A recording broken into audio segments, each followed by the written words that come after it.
Good morning students.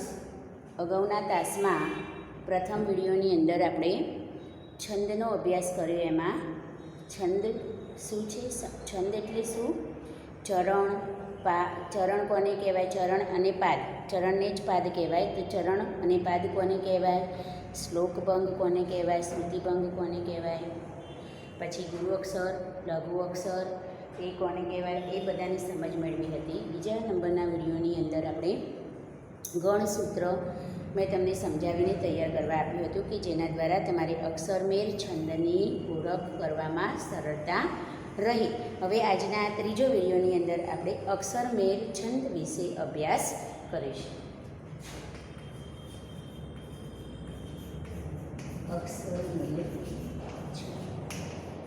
અક્ષરમેળ છંદની અંદર અક્ષરોની ગણતરી કરવામાં આવે છે. એમાં પહેલો છે શીખરેણી છંદ.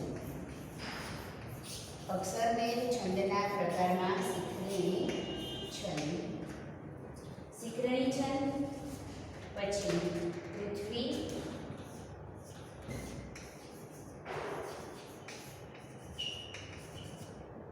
મંદાક્રાંતા,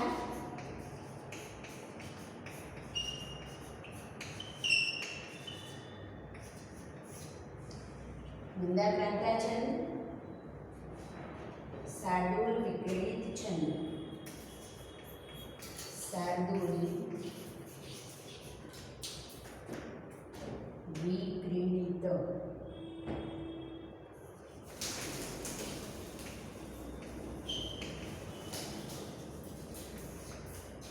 મનોહર છંદ,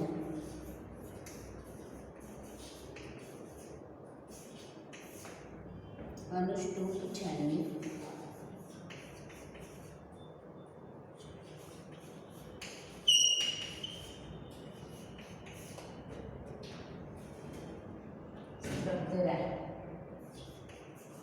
સ્ત્રગ્ધરા છંદ. તો આપણે અક્ષરમેળ છંદની અંદર તમને મેં લખાવ્યું શીખરેણી છંદ, પૃથ્વી છંદ, મંદાક્રાંતા, શાર્દૂલ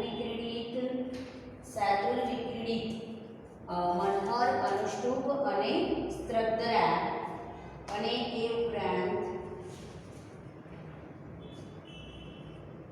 ઉપેન્દ્રવ્રજા અને ઇન્દ્રવ્રજા અને વસંતિકા. ઉપેન્દ્રવ્રજા, ઇન્દ્રવ્રજા અને વસંતિકા. આ જે છંદ છે એ છંદ અક્ષરમેળ છંદમાં એનો સમાવેશ થાય છે. શીખરેણી છંદ એટલે શીખરેણી છંદની અંદર બંધારણ યમનસ બલગા જેમાં 17 અક્ષર છે.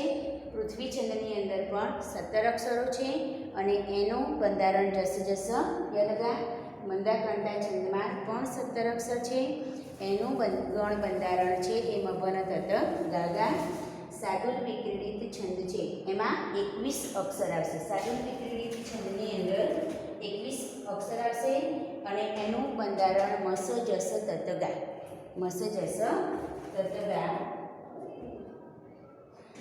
મનોહર છંદની અંદર 16 કુલ 4 ચરણ આવશે અને 16 અને 15 એમ 2 પંક્તિઓ, એમ 32 અક્ષર એમાં થશે.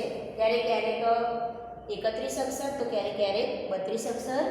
પછી અનુષ્ટુપ છંદની અંદર 16 + 16 ની 2 પંક્તિઓ એટલે એમાં 32 અક્ષરો થશે અને સ્ત્રગ્ધરાની અંદર 21 અક્ષર હશે. સ્ત્રગ્ધરા છંદની અંદર 21 અક્ષર હશે અને એનું ગણ બંધારણ હશે મરઘન યય.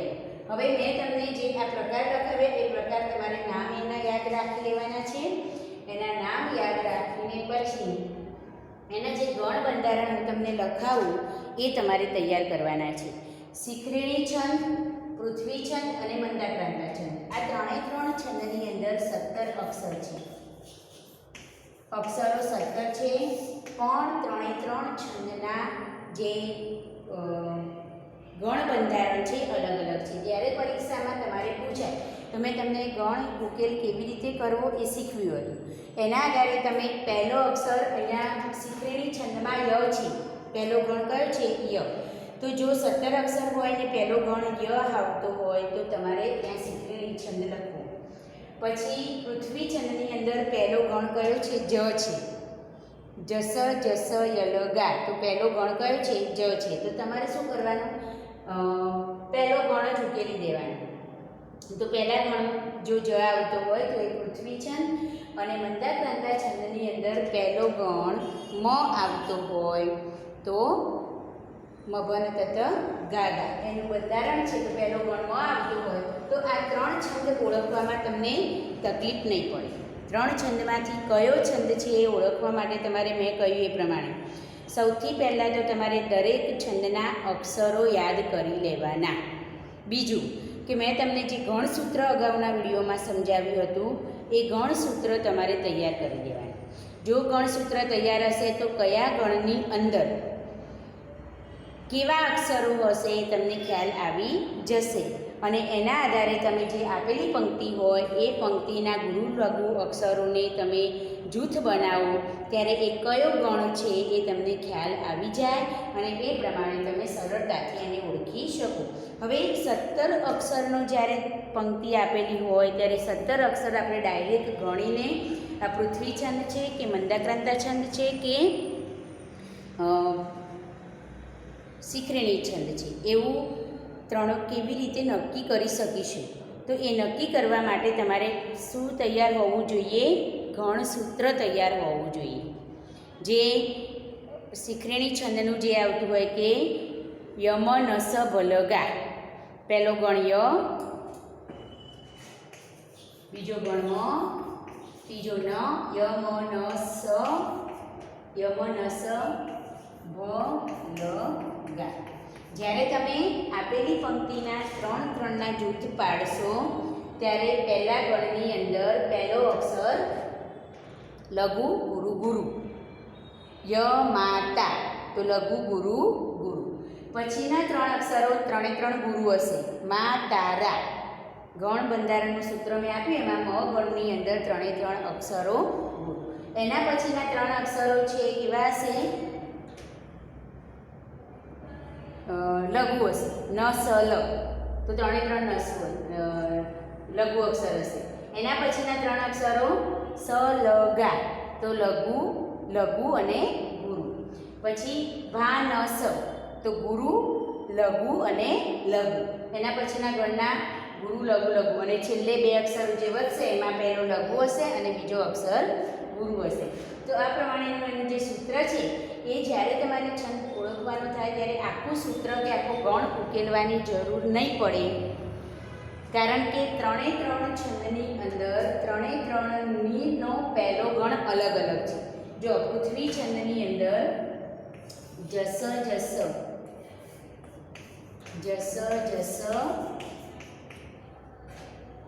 યલગા, પૃથ્વી છંદની અંદર જસ જસ યલગા, અને મંદાક્રાંતા છંદની અંદર મભન તત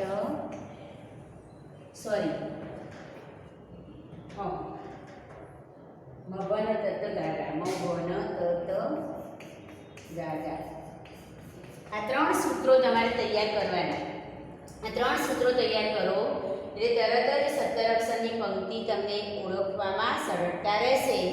ફક્ત પહેલા જ 3 શબ્દોના ગણને ઉકેલી લેવાનું, જેથી તમને કયો ગણ છે અથવા તો કયો છંદ છે એનો ખ્યાલ આવી જશે. પહેલા 3 અક્ષરો લઘુ ગુરુ ગુરુ હોય તો ય ગણ,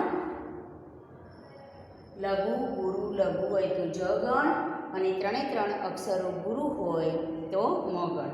પહેલી પંક્તિ જોઈ લો અને 17 અક્ષર હોય તો એ પ્રમાણે આ 3 છંદને તમે ઓળખી શકો.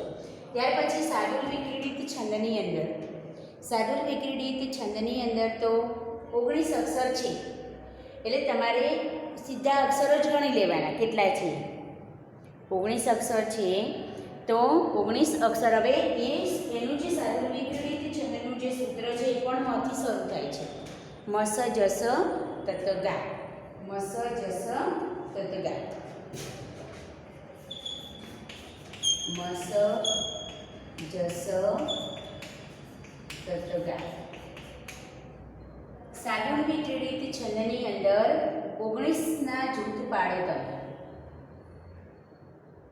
તો 3, 6, 9, 12, 15, 18 અને પછી એક જ અક્ષર વધશે છેલ્લે, ગુરુ અક્ષર હશે છેલ્લો. બરાબર, છેલ્લો અક્ષર અહીંયા પણ ગુરુ, અહીંયા પણ ગુરુ, અહીંયા પણ ગુરુ ને અહીંયા પણ ગુરુ, છેલ્લો અક્ષર ગુરુ.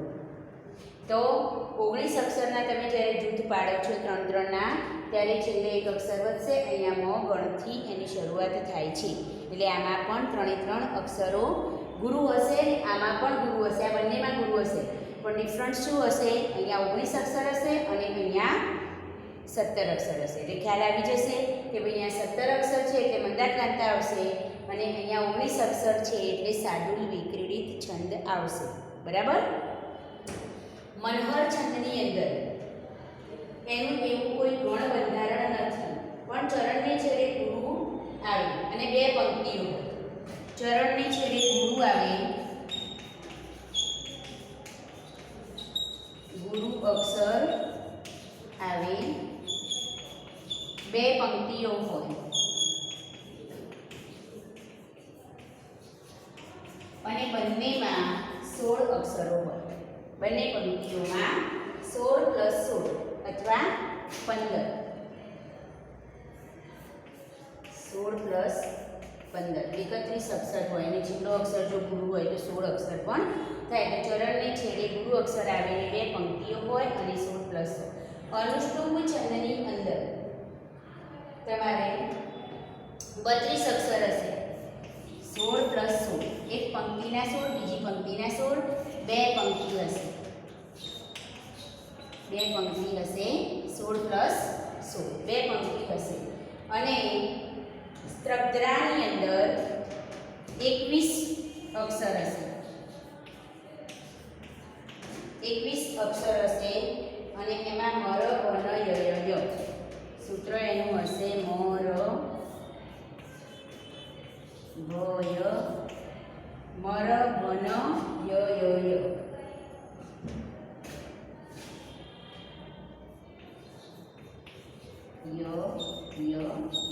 અહીંયા 21 અક્ષર છે, 3 3ના જૂથ પાડશો એટલે એક પણ અક્ષર છેલ્લે લઘુ કે ગુરુ રહેશે નહીં. બરાબર, લઘુ ગુરુ રહેશે નહીં, બધા 3 3ના જૂથ પડી જશે. એટલે સ્ત્રગ્રા છંદની અંદર 21 અક્ષર, મર ભ ન ય ય ય, મર ભ ન ય ય ય. હવે અહીંયા જોઈએ, પહેલો અક્ષર, પહેલો છંદ ઓળખવા માટે 17 અક્ષર, બીજો છંદ ઓળખવા માટે 17 અક્ષર અને ત્રીજો છંદ ઓળખવા માટે પણ 17 અક્ષર. 17 અક્ષરના 3 છંદ હોવાથી એના સૂત્રો અતિ આવશ્યક છે, યાદ રાખવા. તો જ તમે કયો 3માંથી કયો છંદ છે એ ઓળખી શકશો. પછી સાદુલ વિક્રીડિતની અંદર તો 19 અક્ષર છે એટલે તમે સરળતાથી એને ઓળખી લો કે ભાઈ આમાં 19 અક્ષર છે એટલે સાદુલ વિક્રીડિત છે. બરાબર, ગણના સૂત્ર તો તૈયાર કરવાનું જ છે, કેમ કે પ્રશ્ન એવા પ્રકારનો પણ પૂછાય કે સાદુલ વિક્રીડિત છંદનું બંધારણ જણાવો. તો તમારે લખવું પડે કે 19 અક્ષર, પછી ગણ બંધારણ એનું મસ જસ તતગા અને યતિ. આ રીતે તમારે એનું આખું બંધારણ લખવું પડે. એટલે આ બધાના બંધારણ તો હું તમને સ્ટેપ બાય સ્ટેપ લખાવું જ છું, પણ આ મેં ખાલી તમને સમજ આપી કે આ જે છંદ છે એને તમે ઓળખ કેવી રીતે કરશો. બરાબર. મનહર છંદની અંદર 2 ચરણ હશે, પછી છેડે એટલે છેલ્લે ગુરુ અક્ષર હશે અને કુલ એના 16 + 15, પહેલી પંક્તિની અંદર 16 અક્ષરો અને બીજી પંક્તિની અંદર 15 અક્ષરો, એમ કુલ 31 અક્ષર હશે. બરાબર. ત્યાર પછી અનુષ્ટુપ છંદની અંદર બંને પંક્તિઓમાં 16 અક્ષર હશે, બંને પંક્તિઓમાં 16 અક્ષર હશે અને સ્ત્રગ્રા છંદની અંદર 21 અક્ષર હશે.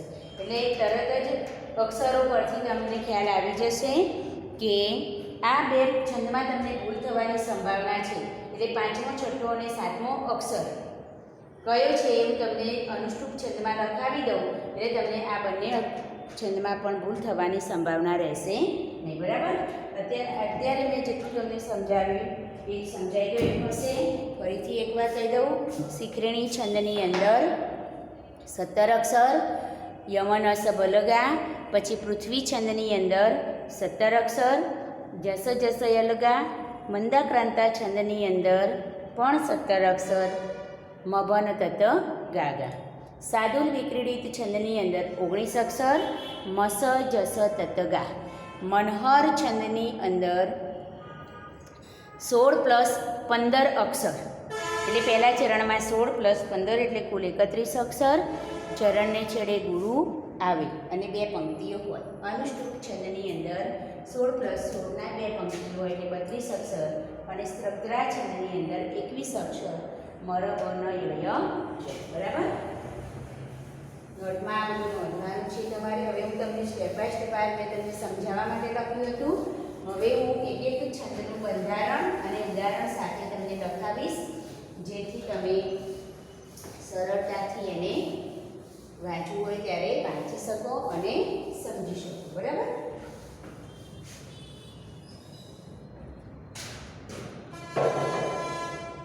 તો સૌથી પહેલા આપણે લઈએ શીખરેણી છંદ.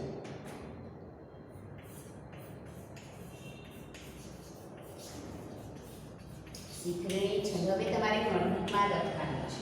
શીખરેણી છંદની અંદર અક્ષર લખીએ આપણે 17. પછી એનું બંધારણ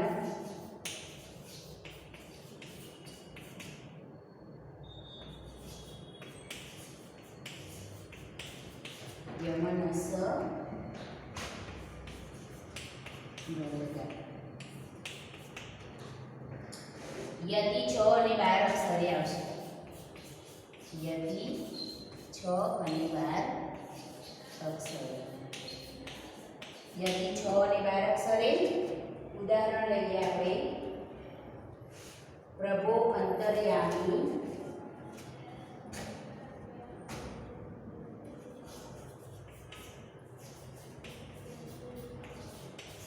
પ્રભો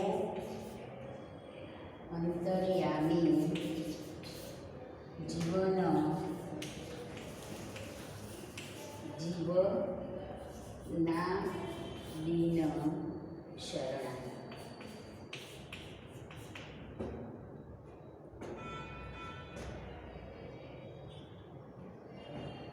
સત્તર અક્ષર થશે. 1 2 3 4 5 6 7 8 9 10 11 12 13 14 15 16 અને 17. એનો રાગ જોઈએ તો પ્રભુ અંતર્યામી જીવન જીવનાદીન શરણા. 6 અક્ષરે યતિ આપણે કીધું. 1 2 3 4 5 અને 6 અક્ષરે યતિ અટક્યા. બરાબર? પ્રભુ અંતર્યામી જીવન જીવનાદીન શરણા. બીજો અહીંયા એટલે 6 ને 6 12 અક્ષરે બીજો યતિ.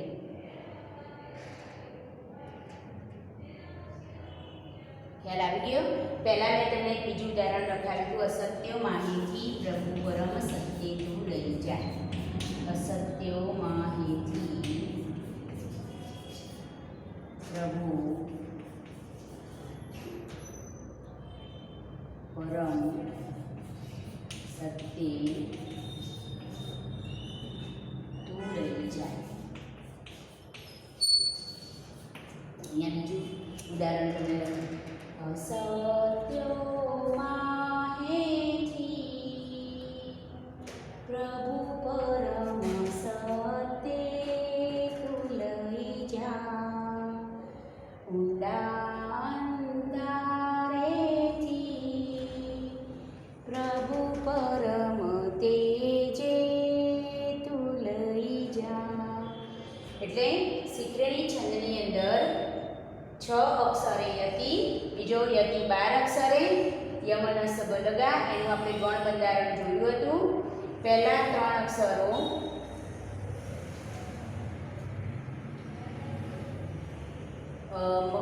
ય ગણ આવશે, લઘુ, ગુરુ અને ગુરુ. પછી મ ગણ આવશે. અહીંયા જોડાક્ષર છે એટલે આ ત કેવો છે? લઘુ છે, છતાં એને આપણે ગુરુ ગણીશું. એટલે 3 અક્ષરો ગુરુ થઈ જશે. જો તમારે જૂથ ના પાડવા હોય તો તો તમે આ રીતે જો ત્રણે ત્રણ અક્ષરના આ રીતે જૂથ પાડીને પણ તમે એનું ગણ બંધારણ ઉકેલી શકો. બરાબર. છેલ્લે અક્ષર વધે લઘુ અને ગુરુ. અહીંયા લઘુ અને ગુરુ આ બંને અક્ષરો જે વધ્યા. અહીંયા જુઓ પ્ર એટલે લઘુ, ગુરુ અને ગુરુ. તો ય ગણ, પછી આ જોડાક્ષર છે એટલે અહીંયા તો ગુરુ ગણાશે એટલે ગુરુ, ગુરુ અને ગુરુ એટલે મ ગણ આવી ગયો. પછી અહીંયા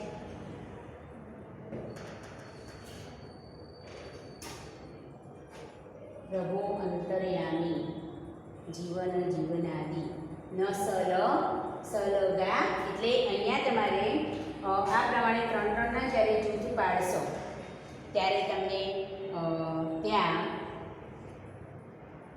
એ સૂત્ર યમ નસ બલગાવાળું સૂત્ર મળી જાય એટલે તમે શીખરીણી છંદ છે એવું લખી શકો. બરાબર.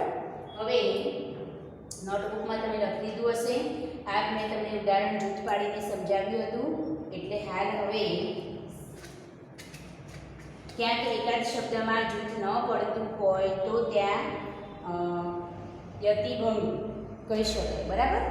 જૂથ ન પડતું હોય ક્યાંક લઘુને સ્થાને ગુરુ અને ગુરુનું સ્થાને લઘુ શબ્દોની ગણતરી કરવી પડતી હોય તો ત્યાં શ્લોક ભંગ થયો એવું કહી શકાય.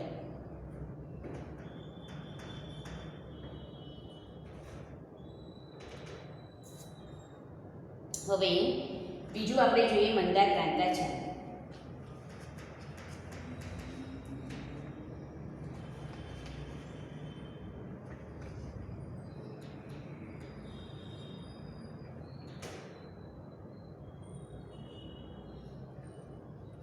લખાઈ ગયું હશે તમારે.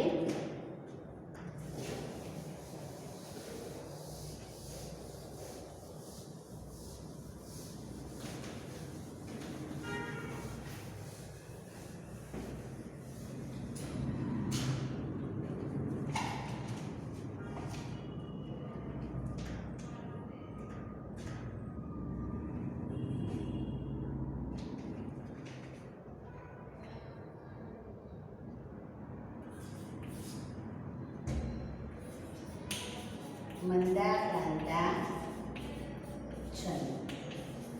એની અંદર અક્ષર 17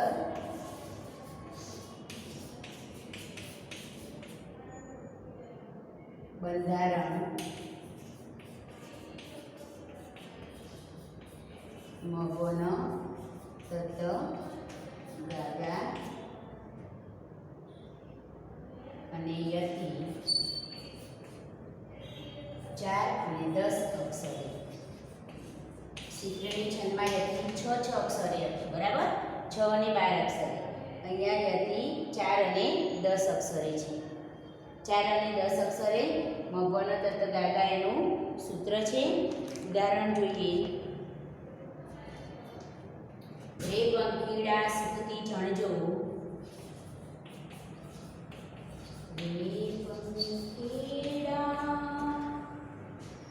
સુખથી ચણજો,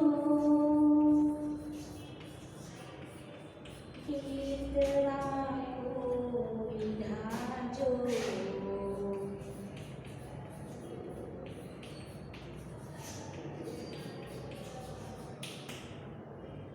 બીજું ઉદાહરણ છે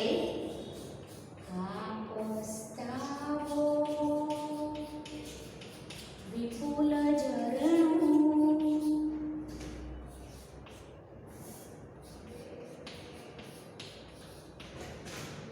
સ્વર્ગથી ઉતર્યું છે.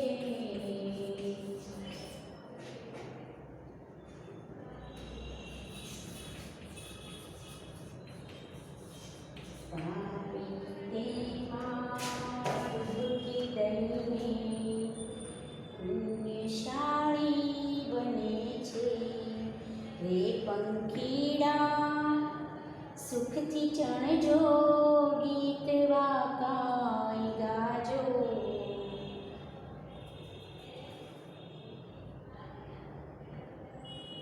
હા પસ્તાવો વિપુલ ઝરણું સ્વર્ગથી ઉતર્યું છે. પાપી તેમાં ડૂબકી દઈને પુણ્યશાળી બને છે. અક્ષર 17 બંધારણ મબન તત ગાગા યાથી 4-10 અક્ષરે.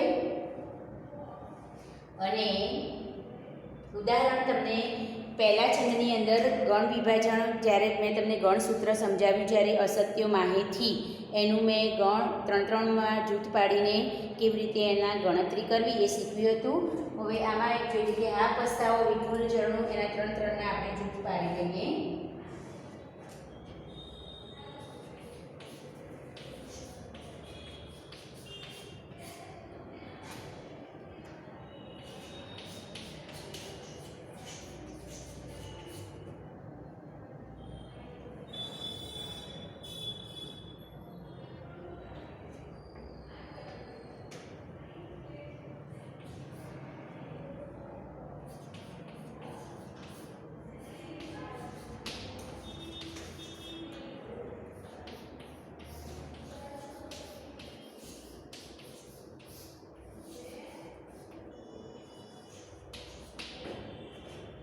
બરાબર.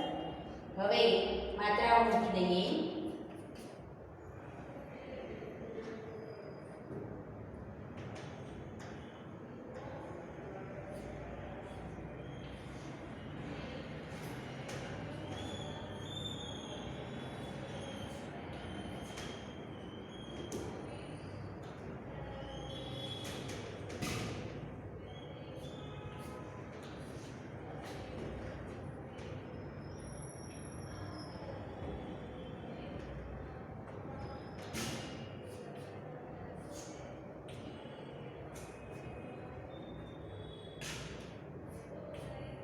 બરાબર, માત્રાઓ મૂકી દીધી આપણે. અહીંયા 3 ગુરુ, 3 ગુરુ એટલે મ ગણ આવે. અહીંયા ગુરુ લઘુ લઘુ એટલે બ ગણ આવે ભાનસ. પછી અહીંયા 3 લઘુ એટલે ન ગણ આવે. પછી અહીંયા ગુરુ આ જોડાક્ષર છે, આ ગુરુ છે લઘુ છે પણ જોડાક્ષર છે એટલે ગુરુ ગણાશે. અને અહીંયા પણ જોડાક્ષર છે એટલે આગળનો અક્ષર ગુરુ ગણાશે. બરાબર, એટલે ત્યાં આવશે ત ગણ, તા રાજ. બરાબર, ત ગણ આવશે. એ જ પ્રમાણે અહીંયા પણ આ ગુરુ છે ને લઘુ એટલે તા રાજ એટલે ત ગણ. અને પછી મ ગ ન ત ત ગા ગા બંને ગુરુ. આ અનુસ્વારનું તીવ્ર ઉચ્ચારણ છે એટલે આપણે એને ગુરુ ગણીશું. અને અહીંયા પણ ગુરુ એટલે ગુરુ ગુરુ. બરાબર, એટલે અહીંયા આપણે લખીશું ગાગા. થઈ ગયું આપણું સૂત્ર, આપણને મળી ગયું મ ગ ન ત ત ગા ગા. આ રીતે તમારે એનું 3-3ના જૂથ પાડીને તમે એને ગણ ઓળખી શકો.